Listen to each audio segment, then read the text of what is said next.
ചിത്ര പൗർണമി എന്നാണ്. എന്നതാടാ ഇവനിപ്പം പെട്ടെന്ന് മേടമാസവും മലയാള കലണ്ടറും ഒക്കെ ആയിട്ട് വരുന്നതെന്ന് നിങ്ങൾ പലരും ചിന്തിച്ചിട്ടുണ്ടാവും. എന്നാൽ കുറച്ച് പേർക്കെങ്കിലും കാര്യം മനസ്സിലായിട്ടുണ്ടാവും.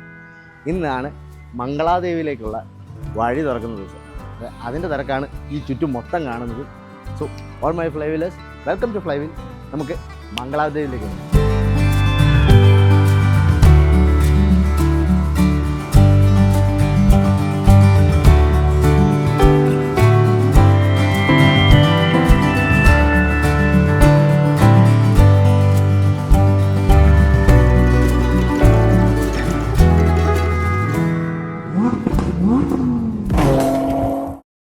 അങ്ങനെ വെളുപ്പിന് 5 മണിക്ക് എണീറ്റ് നമ്മൾ നന്നേ കഷ്ടപ്പെട്ടാണ് ഇത് ഇങ്ങോട്ടേക്ക് വന്നത്.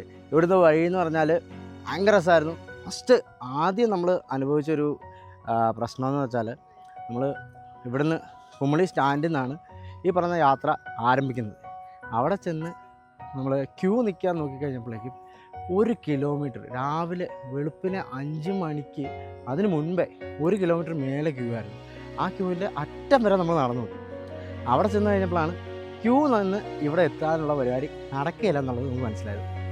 അതിനുശേഷം നമ്മൾ അടുത്ത പ്ലാനിട്ട് നമ്മൾ 3 ഫ്രണ്ട്സ് ഉണ്ടായിരുന്നവരെ നമ്മൾ അവിടെ നിർത്തിയിട്ട് നമ്മൾ വെളിയിൽ പോയി കുറച്ച് പരിപാടിയൊക്കെ നോക്കി ഒന്ന് തഞ്ചത്തിലൊക്കെ നോക്കി വന്നപ്പോഴേക്കും നമുക്ക് പാസ്സുള്ളൊരു ജീപ്പ് വളരെ ഒരു ഓട്ടം ക്യാൻസലായിട്ടാണ് ആ വണ്ടി വന്നത്. നമ്മൾ ഒട്ടും വിധിച്ചില്ല, നേരെ ആ ജീപ്പിൽ കയറി വേറെ വിടുകയായിരുന്നു. ഇങ്ങോട്ടുള്ള വഴി പിന്നീട് പറഞ്ഞു കഴിഞ്ഞാൽ അടിപൊളിയായിരുന്നു. ഫസ്റ്റ് നമ്മളിങ്ങോട്ട് വരുന്ന വഴിക്ക് തന്നെ ഫോറസ്റ്റിൻ്റെ ചെക്ക് പോസ്റ്റ് ഉണ്ട്. ആ ചെക്ക് പോസ്റ്റിൽ നമ്മൾ ഏത് കൊലമുഹമ്പനാണെങ്കിലും വണ്ടി നിറയണം. വണ്ടി നിറഞ്ഞു കഴിഞ്ഞാൽ അവർ നമ്മളെ ചെക്ക് ചെയ്യും. അതായത് നമ്മുടെ ബാഗിൽ പ്ലാസ്റ്റിക് ബോട്ടിൽസോ അങ്ങനെ പ്ലാസ്റ്റിക് സാധനങ്ങളോ ഒന്നും ഉണ്ടാവാൻ പാടില്ല. കാരണം ഇത് ഒരു റിസർവ്, പെരിയാർ ടൈഗർ റിസർവിൻ്റെ ഭാഗമായിട്ടുള്ള കാട്ടിനുള്ളിലാണിത്. അപ്പോൾ ഇതിനകത്തേക്ക് പ്ലാസ്റ്റിക്കോ മറ്റു കാര്യങ്ങളോ ഒന്നും ഒട്ടും അനുവദനീയമല്ല. അതുകൊണ്ട് അവിടെ എല്ലാം നമ്മളെ ചെക്ക് ചെയ്തിട്ടേ കയറത്തുള്ളൂ. രണ്ടാമതായിട്ട് നമ്മളെ ഫുള്ള് ബോഡി ചെക്കിങ് ചെയ്യും, നമ്മുടെ ലഗേജ് ചെക്ക് ചെയ്യും. അതായത് ബാഗോ കാര്യങ്ങളൊക്കെ ഉണ്ടെങ്കിൽ അത് കഴിഞ്ഞ് നമ്മൾ അവിടെ നിന്ന് വീണ്ടും വണ്ടി കയറിയിട്ട് അവിടെ നിന്നുള്ള യാത്ര എന്ന് പറഞ്ഞാൽ എൻ്റെ മോനെ വല്ലാത്തൊരു എക്സ്പീരിയൻസ്. കാരണം വെച്ചാൽ മനുഷ്യൻ വർഷത്തിൽ ഒരിക്കൽ മാത്രമേ ഇതിനകത്ത് കയറുന്നുണ്ട്. ഇവിടുത്തെ ആ ലാൻഡ്സ്കേപ്പും ഇവിടുത്തെ കാര്യങ്ങളൊക്കെ ഭയങ്കര പ്രിസർവ്ഡ് ആണ്. നേച്ചർ അറ്റ് ഇറ്റ്സ് ബെസ്റ്റ് എന്നൊക്കെ പറയുന്ന പോലെ പ്രകൃതി അതിൻ്റെ സർവാഭരണ വിഭൂഷിതയായി എന്നൊക്കെ പറയുന്ന പോലെ അങ്ങനെ പച്ച പിടിച്ചതേ ഇങ്ങനെ പരന്ന് കിടക്കുകയാണ്. അത് മാത്രമല്ല, നിങ്ങൾക്ക് എൻ്റെ പുറകെ കാണാൻ സാധിക്കും ഇങ്ങോട്ടേക്ക് വരുന്ന ആളുകളുടെ ആ ഒരു നിരയെന്ന് പറയുന്നത്. കാരണം ഇതൊക്കെ മണിക്കൂറുകൾ അവിടെ ക്യൂ നിന്ന് കിലോമീറ്ററുകൾ നിന്ന് ഇവിടെ വരെ വന്ന ആളുകളാണ്. വളരെ നല്ലൊരു എക്സ്പീരിയൻസ് ആയിരുന്നു. ഡ്രൈവിൻ്റെ കാര്യത്തിൽ ഒരു രക്ഷയില്ല. പ്രൈവറ്റ് വണ്ടി അല്ലാതെ നമ്മുടെ സ്വന്തം വണ്ടി കയറ്റിക്കൊണ്ട് വരാൻ പറ്റാത്തതിൻ്റെ എല്ലാവിധ സങ്കടങ്ങളും ഞങ്ങൾക്കുണ്ട്. കാരണം വെച്ചാൽ അത്രമാത്രം വളരെ വിഷ്വൽ ബ്യൂട്ടിയും അഡ്വഞ്ചറസും ആയിട്ടുള്ളൊരു പാതയായിരുന്നു. ഡ്രൈവ് ചെയ്യാൻ പറ്റാത്തൊരു സങ്കടം നന്നായിട്ടുണ്ട് കേട്ടോ, അത് പറയാതിരിക്കാൻ പറ്റില്ല. എന്നിരുന്നാലും ഇങ്ങോട്ടുള്ള ജീപ്പ് സവാരി എന്ന് പറയുന്നത് അതും വേറെ ലെവൽ എക്സ്പീരിയൻസ്. കാരണം ഇവിടുത്തെ ചേട്ടന്മാർ ജീപ്പ് ഓടിക്കുന്നതും എന്നാ പറയുന്നത്, വളരെ സൂക്ഷ്മമായിട്ട് പോകേണ്ട പല കാര്യങ്ങളുണ്ട്, പല സാഹചര്യങ്ങളുണ്ട്, പല ഒബ്സ്റ്റക്കിൾസ് ഉണ്ട്. ഇതെല്ലാം വെച്ച് നോക്കിക്കഴിഞ്ഞാൽ വണ്ടർഫുൾ എക്സ്പീരിയൻസ്. കാരണം വെച്ചാൽ ജീവിതത്തിൽ ഒരിക്കലെങ്കിലും ഇത്ര ഒരു എക്സ്പീരിയൻസ് എല്ലാവരും ഒന്ന് ആസ്വദിക്കുന്നത് നല്ലതായിരിക്കും. കാരണം വെച്ചാൽ ഇന്ന് നമ്മൾ എല്ലാവരും ജോലിയുടെ പുറകെ പണത്തിൻ്റെ പുറകെ എന്നും ഓടുകയാണ്. ആർക്കാണ് ഒരു ചേഞ്ച് ആവശ്യമില്ല. അപ്പം ഇങ്ങനെ നമ്മുടെ ഡെയിലി ലൈഫിൽ നിന്ന് ഇത്തരം ഒരു ചേഞ്ച് ആഗ്രഹിക്കുന്നവർക്ക് ഒരു മസ്റ്റ് വിസിറ്റ് പ്ലേസ് എന്നാണ് എൻ്റെ സജഷൻ. സോ ഈ വർഷത്തെ ചാൻസ് കഴിഞ്ഞു, അടുത്ത വർഷം ഇനി ചാൻസ് ഉണ്ടാവുകയുള്ളൂ. അതും മേടമാസത്തിലെ ചിത്ര പൗർണമി നാളിൽ, അന്നാണ് ഇവിടുത്തെ ഉത്സവം. അന്ന് മാത്രമേ ഉള്ളൂ.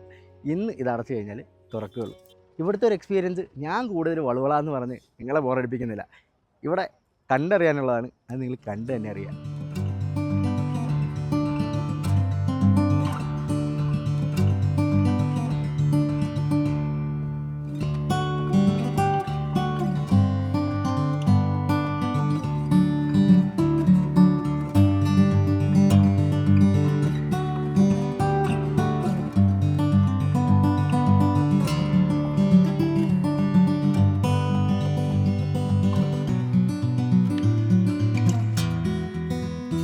നിങ്ങളിപ്പം മനോഹരമായ വിഷ്വൽസൊക്കെ കണ്ടുകൊണ്ടിരിക്കുകയാണെന്ന് എനിക്കറിയാം. അതിൻ്റെ ഇടയ്ക്ക് ഇൻട്രപ്ഷൻ വന്നത് വേറെ ഒറ്റ കാര്യം പറയാൻ വേണ്ടിയാണ്, മംഗളാദേവി ക്ഷേത്രത്തെക്കുറിച്ച് പറയാനാണ്. സോ ഇപ്പോൾ നമ്മൾ നിൽക്കുന്നത് സമുദ്രനിരപ്പിൽ നിന്ന് 4386 അടി ഉയരത്തിലാണ്. അത്ര ഉയരത്തിലാണ് ഈ ക്ഷേത്രം സ്ഥിതി ചെയ്യുന്നത്. അതോടൊപ്പം തന്നെ ഏകദേശം 1000 വർഷത്തിന് മേൽ ഇതിന് പഴക്കമുണ്ടെന്ന് പറയപ്പെടുന്നു. അതോടൊപ്പം തന്നെ ചേര ചെങ്കുട്ടുവനാണ് ഈ ഒരു ക്ഷേത്രം പണി കഴിപ്പിച്ചത് എന്നാണ് പറയപ്പെടുന്നത്. അതിനെക്കുറിച്ച് വ്യക്തത അങ്ങനെ വ്യക്തമായിട്ട് പരാമർശിക്കുന്ന കാര്യങ്ങളൊന്നും വന്നിട്ടില്ല. എന്നാലും പറയപ്പെടുന്നത് ചേര ചെങ്കുട്ടുവൻ ഈ ക്ഷേത്രം പണി കഴിപ്പിച്ചു എന്നാണ്. പിന്നെ ഇത് നിൽക്കുന്നത് നമ്മുടെ പെരിയാർ ടൈഗർ റിസർവിലാണ്, കേരള തമിഴ്നാട് ബോർഡറിനകത്ത്. ആൻഡ് കുമളിയിൽ നിന്ന് 16 കിലോമീറ്റർ ഉള്ളിലേക്ക് കാനനപാതയിൽ കൂടെ വന്നേ വേണം ഇങ്ങോട്ട് വരാൻ. കുമളിയിൽ നിന്നുള്ള പാതയാണ് വാഹനങ്ങൾ വരാൻ വേണ്ടി ഉപയോഗിക്കുന്നത്. അതുകൂടാതെ തമിഴ്നാട്ടിൽ നിന്നും ഇവിടേക്ക് കടന്നു വരാൻ പറ്റുന്നതാണ്.